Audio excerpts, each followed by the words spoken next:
kasih Tante udah datang ke sini. Hai guys, aku sekarang lagi ada di daerah mana nih ya? Cipinang Tante. Cipinang, di rumahnya Putri Zulkifli Hasan. Assalamualaikum warahmatullahi wabarakatuh.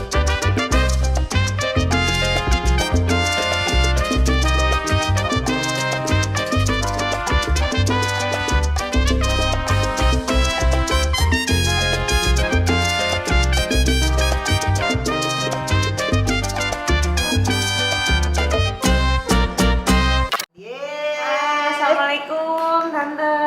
Waalaikumsalam. Tuh Makasih kan. udah didatengin loh jauh-jauh ke sini. Cantik banget kan, ini baru berulang tahun, aku udah nyiapin kado, kadonya ketinggalan, maklum ya 51 tahun ya, jadi yang ini Udah, ingat, Tante. yang itu gak ingat. Life begins at 50 Oh iya, 51 ya. Yes, 51. Putri, thank you banget loh. Sama-sama. Akhirnya kita bisa podcast. Jadi selama ini aku adalah salah satu orang yang pemerhati politisi-politisi perempuan Indonesia yang benar-benar lagi ingin berkontribusi karena tahun depan tahun politik. Nah, salah satunya Putri. Kenapa? Karena aku lihat beliau ini adalah anak salah satu ketua umum, salah satu partai yang udah pada tahulah semua ya. PAN. Nah, Partai Amanat Nasional. Suka diplesetin nama orang partai Artis nasional katanya. By the way, anakku masuk di PAN. Jadi akhirnya aku kenal sama Putri. Nah, aku pikir, aduh kalau kenalan sama anaknya ketum pasti dia gimana ya. Jaim nggak ya, nggak taunya lucu banget, orangnya humble banget. Akhirnya kita bikin podcast. Nah, Putri, gimana sih, beban nggak sih jadi anaknya seorang Zulkifli Hasan? Menteri pula. Iya. Kalau mau dibilang katanya kan bukan cuma beban, privilege juga katanya Tante ya. Tapi kalau menurut aku honestly ya, gimana cara kita menyikapi itu semua. Kalau dibilang privilege ya pasti ada privilege, tapi privilege-nya bukan konotasi yang negatif. Privilege-nya aku alhamdulillah bisa menyaksikan langsung, belajar langsung papa kapasitas sebagai seorang politisi, gimana sih caranya belajar politik, bagaimana caranya membina konstituen, memanage partai, itu aku bisa saksikan langsung. Itu kan privilege yang mungkin nggak semua orang dapat. Jadi bukan privilege uang atau fasilitas Bukan, ya. justru malah papa itu selalu ngajarin kami anak-anaknya, bahkan udah diwanti-wanti nih Tante. Nanti, amit-amit ya, kalau papa misalnya udah nggak ada gitu, kalian jangan berharap warisan apa-apa gitu. Iya beneran, Masa? karena yang, kan aku manggilnya Opih sekarang, karena yang Opih wariskan itu kepada kalian adalah ilmu. Jadi sekolah tuh memang dari dulu beliau men-encourage tinggi-tingginya, ambil les boleh apa aja. Zaman dulu tuh kita kalau ke Gramedia tuh Tante beli buku tuh boleh sampai berapa aja tuh unlimited gitu. Jadi ternyata itu yang dia wariskan tuh ilmu yang bermanfaat gitu. Jadi memang dididiknya sih kayak gitu sih dulu. Alhamdulillah. Tuh, banyak yang nggak tahu kan, karena kesannya biasanya kalau anak seorang menteri, apalagi ketua umum, apalagi politisi itu hidupnya tuh santai, apa-apa kayak princess, iya nggak sih? Kebalikannya kayaknya. Justru udah dari awal diajarin berpolitik dong. Kalau dari awal gini, kalau Opih itu ngajarin ke aku manggilnya ya, apa? Opih. Oh, sekarang Opih, karena udah punya cucu-cucu kan. Jadinya Opih manggilnya. Kalau Opih itu ngajarin ke kami anak-anaknya tuh kalau mau masuk politik itu kalau bisa sudah settle dulu. Artinya secara ekonomi tuh udah mapan lah bisa dikatakan gitu. Makanya aku kan kemarin 10 hampir 11 tahun ke belakang tuh aku usaha dulu Tante. Jadi bisnis dulu, menata dulu. Sekarang alhamdulillah sudah lumayan berkembang, barulah masuk ke politik. Karena politik itu bagi keluarga kami itu adalah jalur pengabdian gitu. Jadi kalau kita mau mengabdi, mau memberikan 100% kepada masyarakat, ya alangkah lebih baiknya kita juga udah selesai, sudah cukup sama diri kita sendiri. Nah itu guys, kalau kita dengar ya, Putri itu termasuk salah satu perempuan muda, udah punya anak tapi tetap bergairah untuk menjadi salah satu caleg nantinya. Ini first time ya? Yeah, this is my first time. Tapi kalau aku lihat ya di Instagram udah luas banget menghadapi ibu-ibu ya. Senam lah, ada acara ini itu dan ternyata satu hari 30 titik. Oh my god. Itu biasanya dilematis buat perempuan-perempuan ya guys. Meninggalkan anak dan aku pernah lihat anaknya tuh lagi sakit, Iya, tapi harus pernah. ke dapil. Gimana tuh? Aduh, itu ya juggling ya. Tapi kembali lagi kan tadi pengennya politik itu kan memang mengabdi, berbuat yang terbaik gitu. Jadi aku selalu berpikiran dan mengajarkan ke anak-anak, ke Ilyuna sama ke Zahafi, tante, kalau yang mami lakuin itu turun ke dapil itu ini loh manfaatnya seperti ini. Jadi bukannya jalan-jalan ataupun ngelakuin hal-hal yang nggak produktif. Ya tentu pasti ada yang dikorbanin. Salah satunya waktu sama anak-anak gitu. Tapi kalau aku sih selalu berprinsip anak-anak itu my number one. Jadi apapun yang terjadi, kayak waktu itu lagi acara di Lampung, tiba-tiba dapat telepon anakku yang nomor 2 namanya Zahafi, kebetulan dia ada asma tante, kambuh, masuk rumah sakit. Saat itu juga aku langsung izin ninggalin acara, aku langsung pulang ke Jakarta, naik kapal waktu itu jam 1 pagi, aku tungguin di pelabuhan, secepat mungkin aku harus datang ke dia gitu. Jadi aku selalu make sure ngasih tahu ke anak-anak bahwa mereka lah prioritas aku nomor 1 di atas apapun. Keren ya guys, ini kayaknya Putri harus ikut Putri Indonesia kayaknya. Aduh, itu jawabannya Tante Vena. diplomatis banget. Guys, biasanya ini umur berapa coba boleh tahu nggak? 35 tante. 35. Aku pertama kali jadi DPR 37. Jadi pas lah ya, Pas ya, tahun Tante, depan ya. jadi 30. Iya, Nah, tahun depan 30. udah mature, udah tahu bagaimana pahit manisnya kehidupan, apalagi Alhamdulillah kalau udah udah. punya anak ya.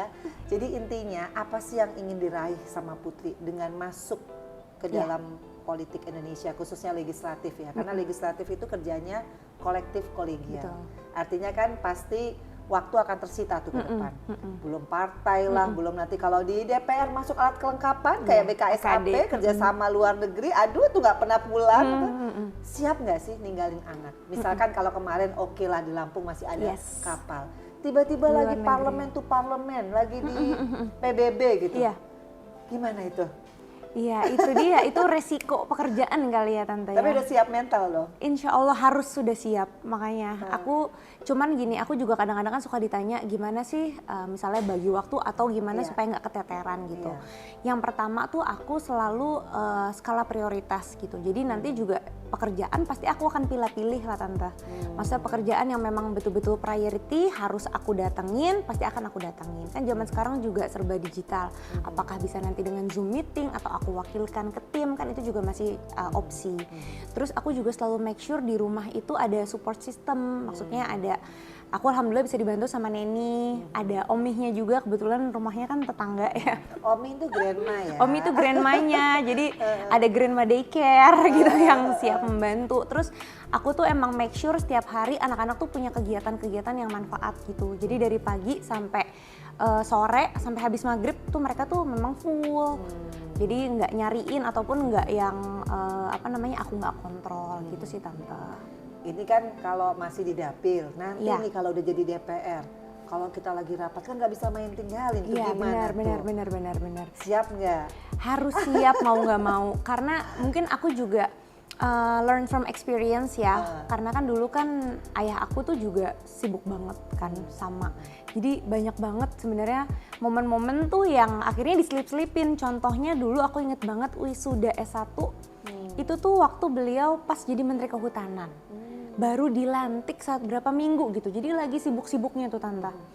Jadi dia datang tuh ke wisuda aku cuman 5 menit apa gitu. Yang penting datang. Yang penting datang. Jadi nggak menyaksikan aku pakai toga dan lain sebagainya. Tapi aku nggak merasa sedih ataupun aku nggak merasa kehilangan, karena aku tahu yang orang tua aku lakuin itu manfaatnya lebih banyak gitu Demi kan. bangsa dan My negara. loyalty to my country is bigger than my loyalty to my family gitu. Iya, Jadinya iya. gitu. Jadi kalau kita lihat apa yang dikatakan Putri itu bukan masalah durasinya ya, Ya. atau kuantitasnya, tapi Betul, kualitasnya. kualitasnya. Nah, aku pengen tahu, berarti ini kalau dari daerah Lampung, apa sih yang paling krusial ya? Karena biasanya kita mau masuk ke komisi berapa tuh kita biasanya learning from the people, aspirasi mereka tuh kita udah tahu apa sih yang pengen banget aku perjuangkan.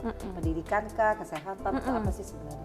Iya, kalau aku sih kalau boleh cerita dikit, Ya. sebetulnya kan aku 10 tahun ke belakang tuh kan entrepreneur ya, pengusaha. Kebetulan bidang aku tuh memang ibu dan anak tante. Jadi most of my employees, maybe 90% itu perempuan. Dengan segala macam permasalahan hidupnya mereka. Banyak yang single parent. Oh, sampai curhat-curhatan gitu? Ya kan Sebagai secara bos ya? tahu lah gitu kan, jadi merangkap guru BK juga kan. Oh, gitu. iyalah. Mau nggak mau Iya, kan, iya. ada yang struggling dengan ekonomi gitu, ada juga masalah-masalah lainnya. Jadi secara nggak langsung aku tahu betapa kompleksnya Iya. seorang perempuan itu, apalagi mungkin perempuan yang working moms gitu ya. Nah, dari situ aku tuh udah mulai terinspirasi. Maksudnya kalau kita sebagai pengusaha ya pastilah bermanfaat, tapi kan manfaatnya itu mungkin terbatas Tante. Terbatas mungkin ke karyawan-karyawan aku atau ke para konsumen-konsumen gitu kan. Tapi kalau misalnya aku masuk ke politik, yang bisa aku lakuin itu lebih banyak, menyentuhnya bisa lebih banyak. Kalau mau ditanya spesifiknya bidang apa, ya pasti perempuan dan anak lah. Itu memang bidang yang bukan asing buat aku, memang aku udah geluti dari 10 tahun yang lalu. Jadi kalau dikasih kesempatan, dikasih amanah, mungkin nanti aku akan berfokusnya di situ. Nanti komisi 8. Mungkin. Keren Insya Allah. guys. Jadi ini kayaknya udah siap nih kayaknya jadi politisi ya. Jawaban-jawabannya aduh diplomatis, kontennya Amin. ada. Udah siap nggak nanti digoyang sana, Iya. goyang sini, privacy udah lebih nggak ada tuh. Harus siap sih, harus siap. Aku baca ada suatu quotes katanya kan, behind every great man there's a great woman. Di balik seorang pria yang sukses pasti ada wanita di belakangnya. Tapi kalau di balik seorang wanita yang sukses, itu di belakangnya ada pria yang progresif dan juga memberikan dukungan luar biasa. Alhamdulillah aku punya ayah aku sih. Jadi beliau tuh sangat progresif, memberikan ruang kepada kami. Justru yang masuk politik ini adalah kedua putrinya Tante. Wow, iya ini ada adiknya. Padahal kami tuh 4 bersaudara, perempuan-perempuan, laki-laki. Yang laki 2 ini enggak, justru. Adikku yang nomor 3 nih bisnis, yang nomor 4 Haikal nih arsitek. Gitu. Justru yang perempuan-perempuan ini yang politik, Tangguh ya? yang tough woman. Yang nomor 2 adikku Zita udah duluan, sekarang wakil ketua DPRD DKI. Jadi kami alhamdulillah dikasih ruang, diberikan juga encouragement, motivasi kalau kamu walaupun perempuan bisa kok berkiprah di politik. Kamu walaupun perempuan juga bisa kok membagi waktu antara rumah tangga, anak-anak dengan pekerjaan gitu. Yang penting jangan lupa kodrat sebagai perempuan, tadi anak-anak tuh selalu nomor 1, keluarga itu nomor 1, ya ada value-value secara agama lah yang ditanamkan juga ada. Seneng ya ngelihat Putri ini, Tante sampai bengong tadi ya. Aduh, ngebayang ini bangganya seperti apa ya Pak Zul dan juga Ibu. Ternyata ada penerus. Nah ini penting nih ya. Jadi kalau kita bicara tentang politik di Indonesia, kalau aku sih bilang bukan dinasti ya, tapi itu kan suatu keniscayaan, bener nggak sih? Sepanjang itu juga kita kerja ke masyarakat betul, kita juga punya nawaitu yang baik, why not? Ya kan? Iya. Jadi kalau melihat bagaimana Papa berpolitik, apa yang bisa diambil yang paling membuat Putri jadi yes, aku mau jadi berikutnya gitu. Apa? Iya tadi yang dia lakukan tuh apa ya Tante, ibaratnya kan kayak manfaat pahalanya tuh luar biasa gitu loh kalau aku melihatnya ya. Maslahatnya tuh luar biasa. Misalnya ya banyak kan dari DPR misalkan bantuan perbaikan untuk sekolah, program-program pro rakyat gitu ya, infrastruktur juga misalnya dan lain sebagainya. Itu kan nggak bisa dinilai dengan uang gitu. Jadi sisa hidup kita tuh kalau memang bisa bermanfaat ya kenapa enggak? Mungkin itu sih yang menggerakkan aku Tante. Lebih terukur ya. Iya. Kalau kita jadi pengusaha, oke lah kita kaya sama anak buah. Terbatas. Tapi yang lain-lainnya gimana? Betul. Itu persis makanya Vera jawabannya sekarang udah kayak begitu. Oh gitu. Jadi aku bener nih, aku setuju nih buat kalian ya Bapak Ibu yang umurnya seaku 50-an. Kalau kita mau memberikan pelajaran tuh kita harus langsung praktek. Jadi nggak bisa, kamu nanti nerusin jabatan saya ya. Tapi kita sendiri tidak bisa memberikan contoh. Nah guys, ini aku kemarin ya membuka Q&A. Ternyata yang nanya 300 berapa? 12. Oh my God. Jadi ternyata fansnya si Putri ini banyak banget. Insya Allah nggak ada Tante kayaknya. Iya, soalnya kemarin aku masang Q&A siapa gitu nggak sebanyak Putri. Jadi kayak mereka pada kepo. Nah ngerasa nggak sih ini kedepannya Putri akan punya banyak kemudahan ya dalam berpolitik ini karena nama besar Bapak atau karena memang Putri ngerasa aku udah turun nih ke masyarakat sehari 30 titik. Apa I did it perfectly atau gimana sih sebenarnya? Apa perpaduan atau gimana sebenarnya? Itu karena apa yang kita usahakan ya pastinya juga campur tangan Allah ya. Kalau nggak berdoa kan doa orang tua juga gitu, itu nggak mungkin. Tapi aku tuh memang diajarin untuk kerja keras dari kecil sih Tante. Maksudnya dalam waktu dulu sekolah gitu ya, kita tuh sampai misalnya nih aku pingin sesuatu gitu, katakan aku pengen handphone deh, zaman dulu kan, pengen beli HP, padahal orang tua kan juga alhamdulillah berkecukupan gitu, bisa lah mereka beliin. Itu pasti aku dikasih challenge tuh tante. Misalnya oke, beli handphone tapi ada syaratnya nih 3 buku kamu rangkum ya, terus kamu presentasiin. Itu Misalnya papa tuh? Papa. Opih banget gitu. Jadi oh gitu, ya udah akhirnya kan aku jadi semangat kan. Aku rangkumin, aku presentasi ke dia gitu. Jadi mungkin ternyata melatih public speaking juga gitu kan. Terus akhirnya kalau bagus baru. Terus misalnya aku pengen deh, zaman dulu tuh pengen punya mobil sendiri umur 17, 18 gitu kan, pengen nyetir sendiri. Oke ya, tapi ada syaratnya, kamu harus diterima di universitas negeri ya gitu. Jadi selalu ada challenge-challenge yang diberikan. Waktu mulai bisnis pun sama, aku nggak diajarin gitu. Tapi dikasih modal nggak waktu itu?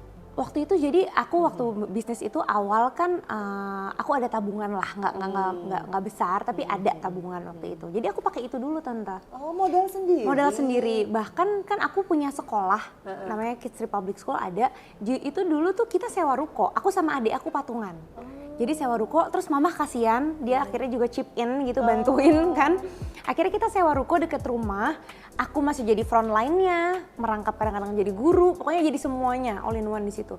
Terus alhamdulillah berkembang, akhirnya baru dibangun di sana gitu. Wow. Jadi bukannya nggak dibantu, tapi memang kalau bisa, istilahnya dicemplungin dulu ya, dicemplungin dulu gitu. Tuh kan guys, jadi penting nih ya buat kalian tahu kalau nggak semua orang yang masuk politik itu pengen mencari kekayaan pribadi, golongan, itu nggak seperti itu ya. Banyak nilai-nilai yang mungkin kalian nggak tahu. Makanya nonton Vena Melinda Channel karena akan ada banyak politisi baik yang senior, muda. Nah kalau rajin pasti tahu ya, banyak banget. Nah aku langsung aja nih ya, Putri boleh jawab boleh nggak? Siap Mbak. Ini dari @ririnsyah.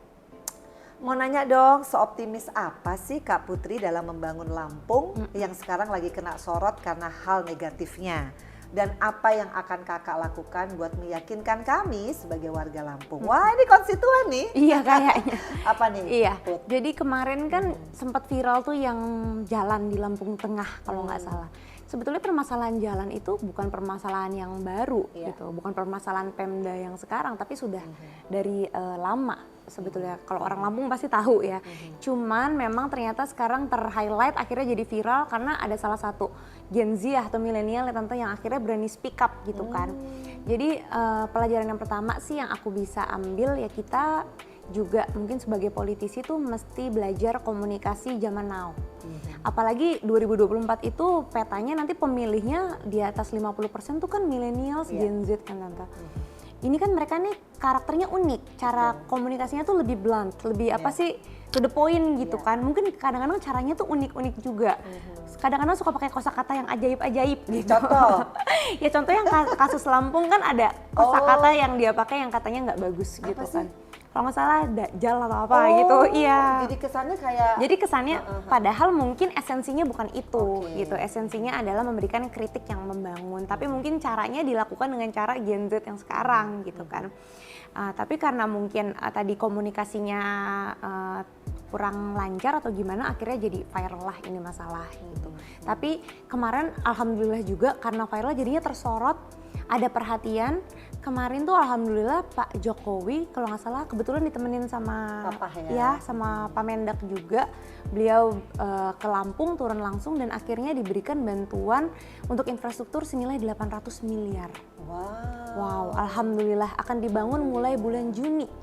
Coba bayangkan, mungkin kalau nggak ke-up kasus ini juga nggak ada. Betul. Ya mungkin Pemda juga ada keterbatasan, perlu dukungan dari pusat, jadi ternyata ada hikmahnya juga kalau kita mau nanggepinnya positif. Terus Lampung menurut aku sebagai hub city masih banyak banget yang bisa dikembangin, pariwisatanya, kulinernya, turismenya gitu, jadi banyak banget sih yang bisa dikembangin. Nah guys, ini pertanyaan ada banyak ya, semuanya bagus-bagus. Ada dari @alnai_9a. Apa yang membuat Putri yakin untuk berkecimpung di dunia politik? Hal apa yang membuat Putri yakin atau optimis kader-kader dari PAN yang dari artis? Itu kan rata-rata kayaknya aduh crazy rich, influencer, kayaknya tuh nggak mau kepanasan. Itu kan mengubah image dari artis menjadi politisi, pekerja untuk rakyat tuh Gimana Yes, treatmentnya untuk mereka? Oke. Gitu. Ya tadi katanya kan suka diplesetin jadi partai artis nasional. Padahal gini, kalau menurut aku ya, teman-teman kita nih artis, crazy rich, influencer, katakanlah apapun itu, justru mereka tuh sebetulnya udah punya popularity kan Tante. Itu kan udah keunggulan tersendiri. Iya. Nah, bagaimana nanti popularity itu mereka bisa translate menjadi electability. Karena populer itu belum tentu dipilih. Iya. Kalau kita tidak dekat dengan konstituen kita nggak mau turun, kita nggak punya program-program yang real hari gini, masyarakat tuh udah pinter-pinter. Iya. Jadi bukan jaminan juga seorang public figure, artis dan lain sebagainya akan terpilih, itu bukan jaminan juga. Contohnya Tante Vena, mungkin juga dulu kita tahu turunnya kayak gimana, rajin ketemu konstituennya kayak gimana, ada ikatan batin, itulah yang mungkin mereka jadi tergerak untuk memilih kita. Itu yang pertama. Yang kedua, kami nih kalau di PAN memang punya semacam program khusus, jadi untuk melatih gitu Tante, teman-teman kita nih yang dari tadi artis apa segala macam ini, gimana sih caranya supaya mereka nanti bisa menjadi politisi yang bermanfaat. Jadi memang ada training khusus gitu. Dan yang ketiga terakhir, kalau di PAN itu memang kan logonya kan matahari, ini promosi sedikit Tante. Oh nggak apa-apa, oh bebas Katanya. di Oh sini. gitu. Kan kalau matahari kan menyinari seluruh Iya. bumi, tidak memandang ya kan, nggak memandang status, nggak memandang agama, nggak memandang jabatan. Jadi siapapun gitu. Mungkin yang teman-teman artis yang disorot, sebenarnya banyak kok profesi-profesi lain yang juga gabung. Jadi intinya justru kalau kita melihat rata-rata sekarang partai politik itu tidak menjadikan artis sebagai vote getter lagi. Tidak. Tapi benar-benar nanti secara aktif menjadi legislator yang akan berjuang nih buat kalian semua. Tapi memang benar kalau artis itu biasanya mereka tuh pekerja keras malah. Iya. Karena kan kalau syuting lebih capek ya daripada rapat-rapat di DPR. Nah ini ada dari @rock_kintari_. Nah sebagai perempuan yang gagal dalam pernikahan, bagaimana tanggapan Ibu Putri tentang stigma seorang single mom yang kerap dianggap negatif oleh masyarakat? Gimana Ibu bisa bangkit dari masa-masa itu? Ini boleh dijawab, boleh enggak nih? Nggak. Ya memang stigma ya, single mom gitu, janda gitu kan dibilangnya kan Tante, itu udah menjadi ya fenomena kalau di Indonesia ini, itu adalah stigma sosial. Cuman kalau aku memandangnya gini, kenapa yang disorotin statusnya? Kenapa yang disorotin single mom atau status jandanya? Coba kita lihat lagi deh, mana ada sih perempuan yang mau gagal dalam pernikahan, ya nggak sih Tante? Kita tuh kan inginnya kalau menikah tuh satu untuk selamanya gitu. Aku rasa nggak ada perempuan yang mau gagal dalam pernikahan. Jadi kalau gagal dalam pernikahan pastilah sudah ada upaya-upaya yang ditempuh, itu yang pertama. Terus yang kedua juga mungkin memang ada permasalahan-permasalahan yang sudah menyangkut prinsip, apalagi prinsip agama yang aku anut, agama Islam yang mungkin sudah tidak cocok gitu kan. Jadi pasti ada pertimbangan-pertimbangan khusus, jalannya panjang, akhirnya dipilihlah keputusan untuk lebih baik berpisah. Kan berpisah juga masih bisa bersaudara, berpisah kan juga masih bisa berhubungan baik. Nah coba deh kita sama-sama lihat gitu ya, apalagi aku kadang miris kalau yang ngomong itu sesama perempuan Tante. Padahal kan kita sesama perempuan harusnya saling support. Betul. Harusnya we have each other back gitu kan. Tapi ini malah justru mencibir, malah justru ngomongin. Coba kita gali lagi deh. Jangan-jangan di balik statusnya yang kita kira negatif itu ternyata prestasinya banyak loh. Iya. Dan ternyata yang dia lakuin buat orang itu banyak. Ternyata dia juga punya banyak sekali kelebihan. Ternyata dia bisa loh menafkahi keluarganya sendiri. Itu kan luar biasa. Ternyata dia malah justru bisa bermanfaat untuk orang banyak. Gitu kan. Jadi mungkin kita bisa ngelihat dari sisi yang lain gitu. Itu sih Tante mungkin buat aku. Aduh guys, aku yang speechless ya ngelihat. Maksudnya gini, berarti Putri ini udah siap mental ya. Karena sekali lagi guys, kita masuk di politik tuh bukan hanya kuat logistik, bukan hanya pintar, tapi mental nomor satu. Benar. Karena sekali lagi di politik itu, wah tekanannya macam-macam. Tapi aku yakin ini berarti bukan karbitan ya guys. Putri ini emang udah mateng karena memang udah ada sejarah ya bahwa papa itu memang sudah mempersiapkan ya. Tapi Put, ada nggak sih?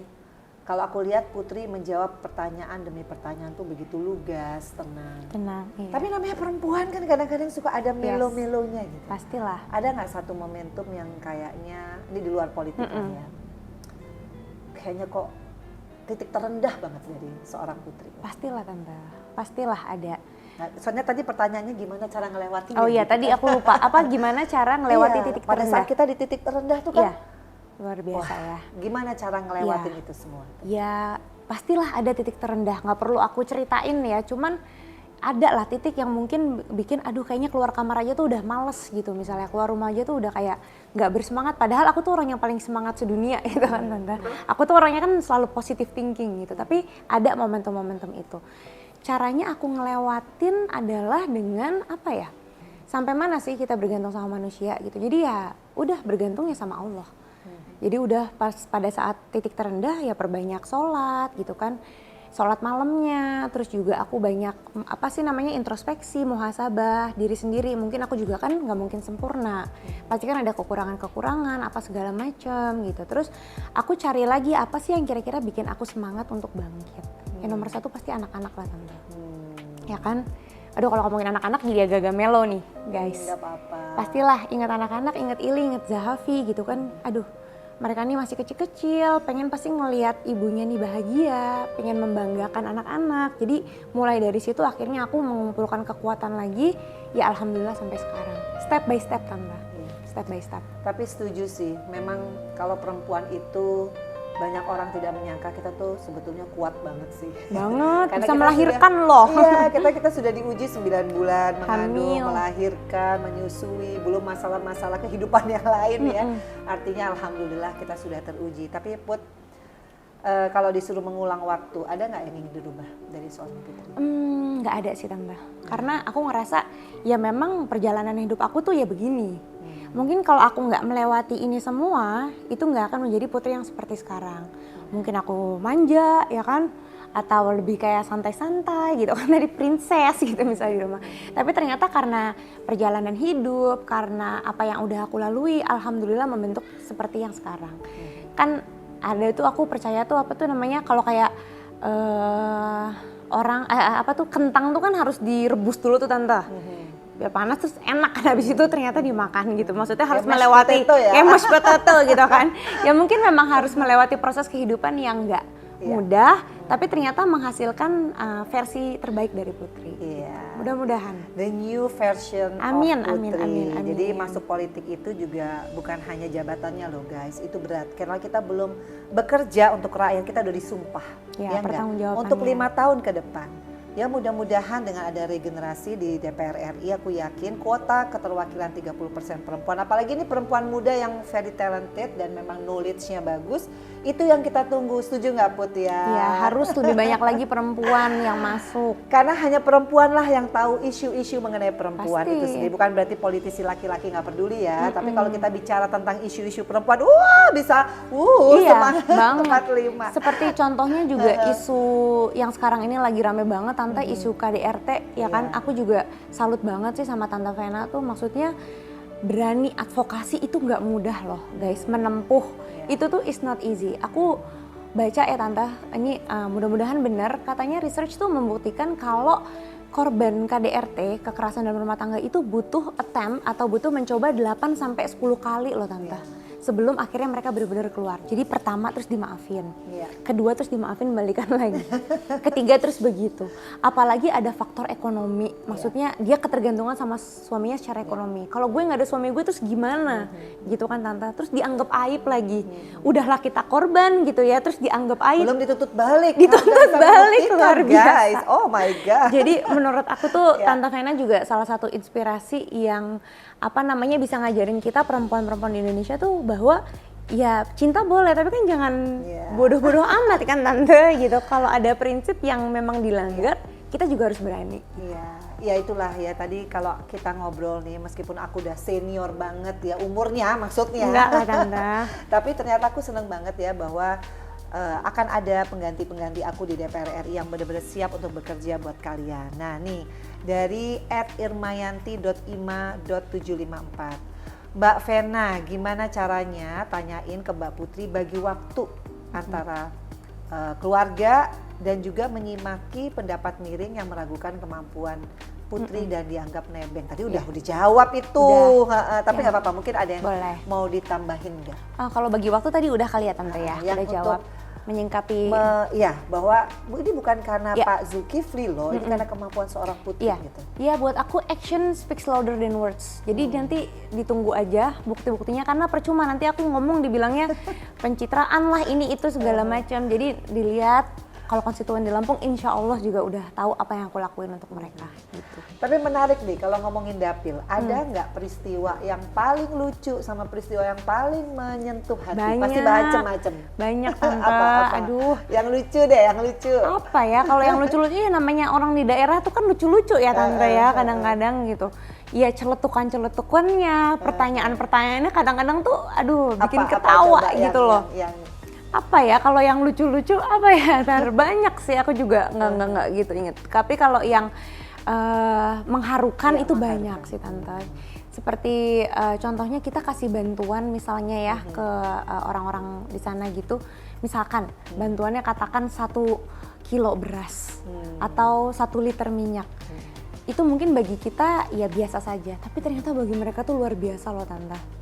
Ternyata tuh aduh uang segitu tuh bener-bener bisa membuat mereka tuh survive seminggu ke depan kah. Masya Allah. Masya Allah, jadi ternyata yang kita lakuin tuh bagi kita mungkin nggak seberapa, tapi yang menerimanya tuh luar biasa manfaatnya. Mungkin kalau kita lihat tatapan mereka Iya. pada saat kita memberi, kemudian bagaimana mereka sampai menghargai pemberian kita tuh Iya. rasanya kayaknya nggak pernah terhitung ya. Iya betul Itu betul. kali yang betul. buat semangat ya. Itu dan yang nggak cuman memberi, maksudnya dengan kita datang menyapa mereka aja tuh udah hiburan luar biasa buat mereka. Apalagi kalau senam ya, ibu-ibu tuh kan lucu-lucu. Diajak senam tuh senang banget kan tante, Iya. heboh. Mereka juga jadi stress release kan Iya. gitu. Jadi keren nih guys ya, semua udah punya program. Karena aku yakin banget nih pasti 2024 ini kayaknya tercapai lah 30% ya. Amin, Amin, amin, amin ya amin, robbal amin, alamin. amin. Dari @sambu_cute. Untuk Mbak Putri sebagai wakil rakyat dan sebagai anak seorang menteri, apa misinya untuk mengurangi permasalahan ekonomi di Indonesia? Soalnya ini kan bapaknya Menteri Perdagangan. Iya. Dan ada nggak sih suka dukanya jadi anak seorang Zulkifli Hasan? Ya, suka Oke. dukanya. Suka dukanya dulu. Sukanya sih ya banyak lah gitu ya. Tadi bisa belajar langsung. Terus juga apa Ada namanya? privilege nggak sih misalkan di bank mau KPR gitu? Enggak. Nggak Iya, pernah nanti- KPR ya? Enggak, bukan yang nggak pernah KPR, Gimana, tapi gimana? Enggak. aku tuh justru malu tante kalau gitu. Maksudnya misalnya ya kayak misalnya dikawal gitu atau gimana gitu-gitu tuh justru menjadi apa ya, aku sih malu ya malah ya diajarkannya kami kayak gitu karena kebetulan papa juga simple banget orangnya, apalagi mamahku tuh juga simple banget gitu, malah dia tuh kalau kemana-mana nggak mau diakui sebagai ibu menteri.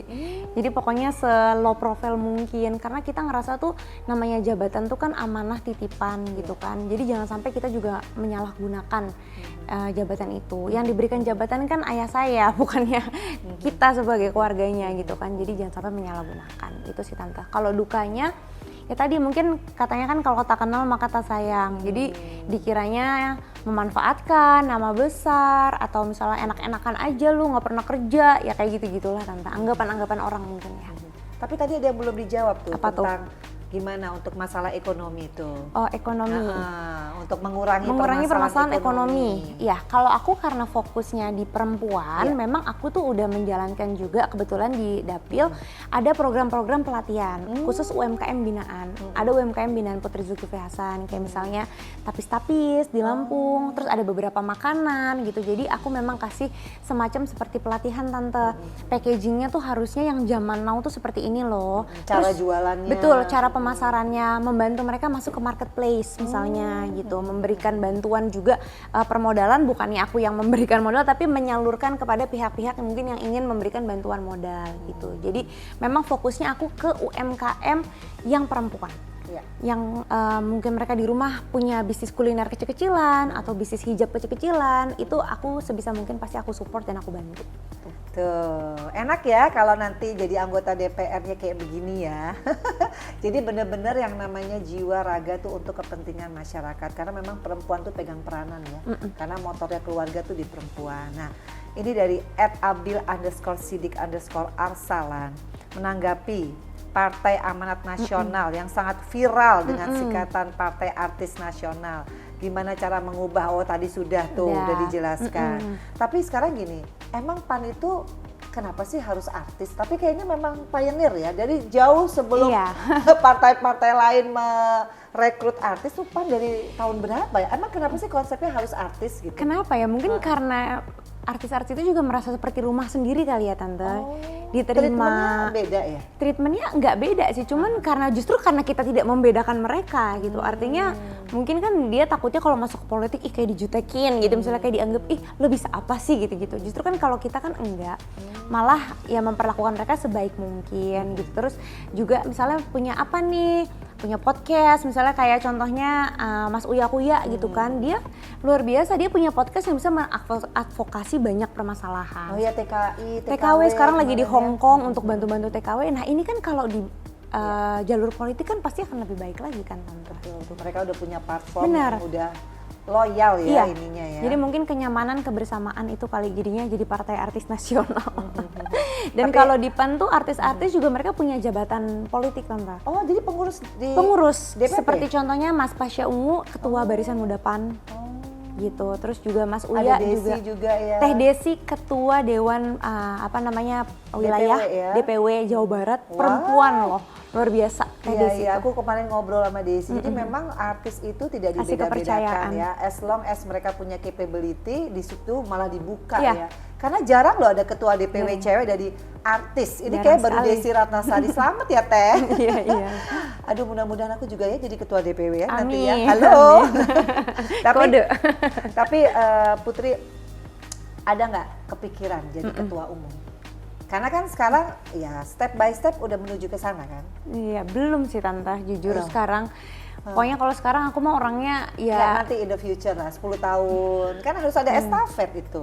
belum ada sih Tante. Pokoknya sekarang yang penting gimana caranya kalau dikasih kepercayaan, dikasih amanah jadi anggota DPR itu dulu memberikan yang terbaik. Ya nanti kalau ke depannya kan serah yang di atas itu garis tangan. Tiga terakhir. Siap.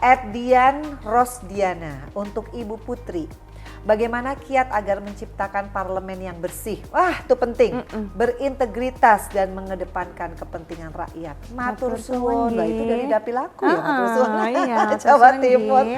Piye? Ya, gimana? Iya, loh.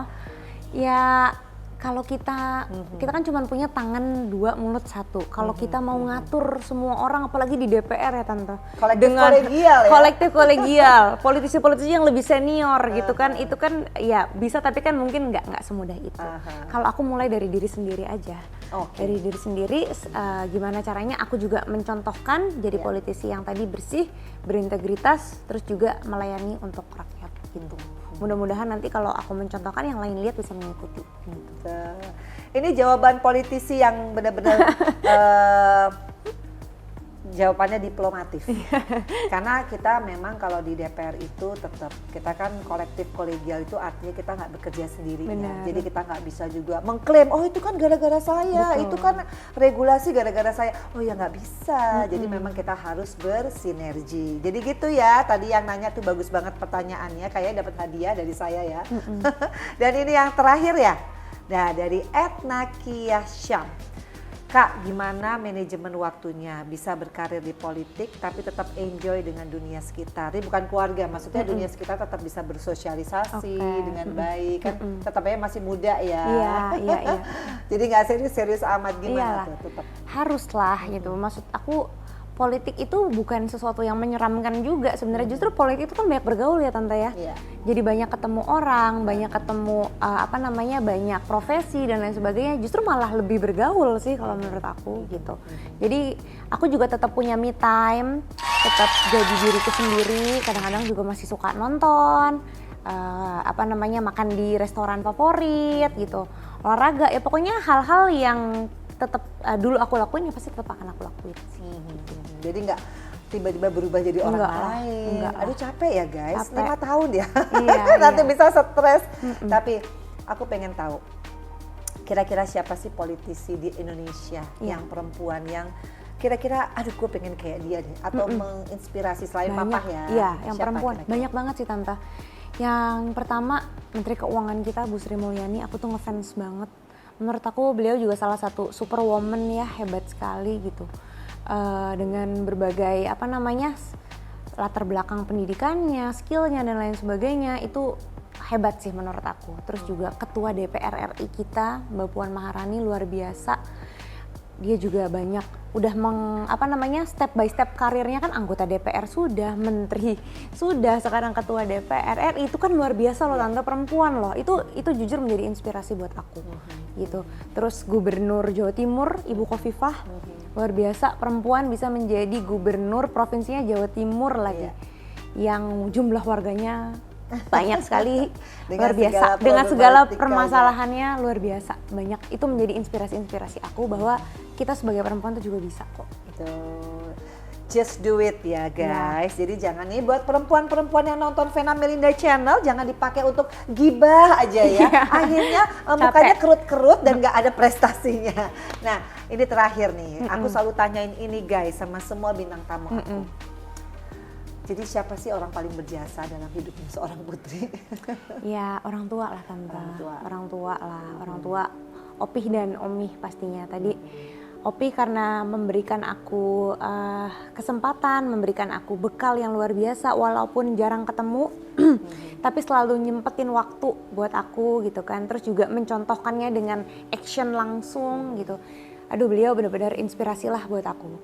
Terus ibuku juga sosok superwoman ya buat aku ya, selalu ngajarin gimana sih kita tuh sebagai seorang wanita, kodrat kita sebagai seorang wanita tuh harus seperti apa. Walaupun beliau sendiri tuh sebenarnya ibu rumah tangga murni, nggak bekerja apapun tante, tapi beliau tuh mendorong aku loh sama adikku Zita, kalian tuh pokoknya harus jadi perempuan tuh yang mandiri, harus jadi perempuan tuh yang pintar, kalian harus bisa punya pekerjaan sendiri gitu, punya tabungan sendiri. Jadi pola pikirnya tuh progresif gitu. Open minded dan progresif itu sih yang benar-benar orang-orang yang paling berjasa di hidup aku. Mereka berdua.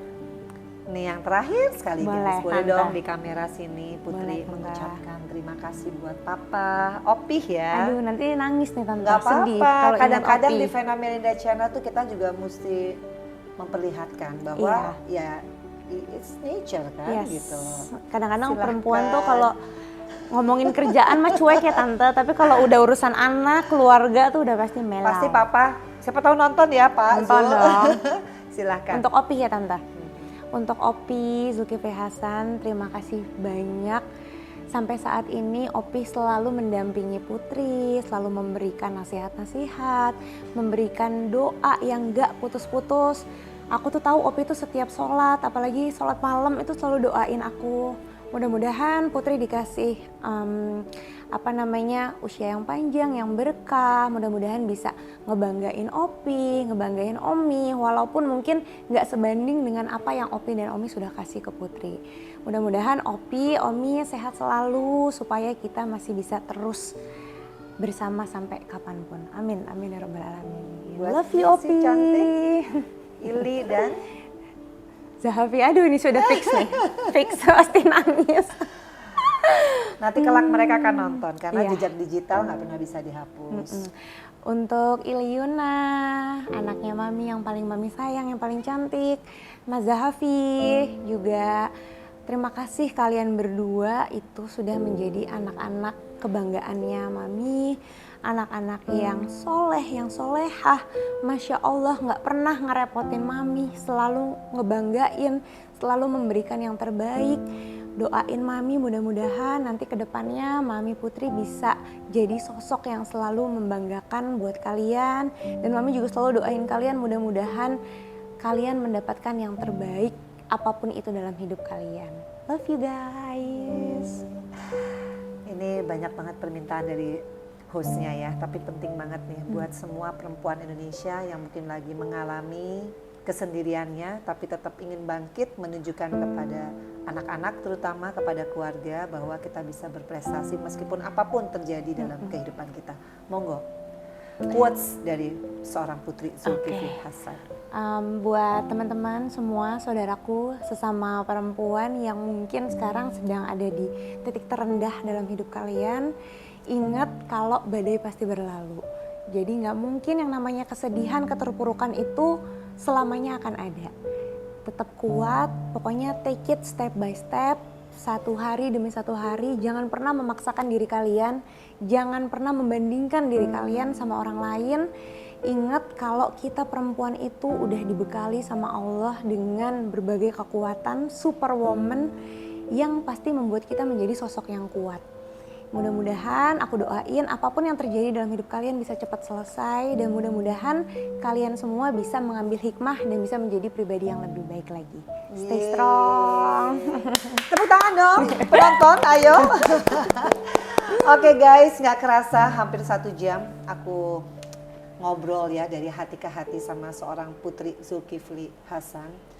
Aku hampir 10 tahun di DPR RI, banyak berinteraksi dengan anak-anak dari ketua umum, tapi rata-rata memang mereka ini bukan karbitan, mereka ini benar-benar siap jadi pemimpin di Indonesia dengan segala pendidikan, pengalaman hidup, dan legacy dari orang tuanya. Jadi aku optimis ya, dan juga buat kalian yang nonton Vena Melinda Channel, ayo semangat di 2024, kita akan pesta demokrasi. Ayo dong, perempuan Indonesia bangkit, jangan hanya mau menggunakan hak untuk memilih, tapi juga menggunakan haknya untuk dipilih. Jadi sekali lagi Putri, ini luar biasa ya. Thank you so podcast much, kali Tante. ini. Makasih Katanya banyak. baru sekali podcast, Ini baru nggak tahu pertama kali jawabannya Putri podcast. Indonesia.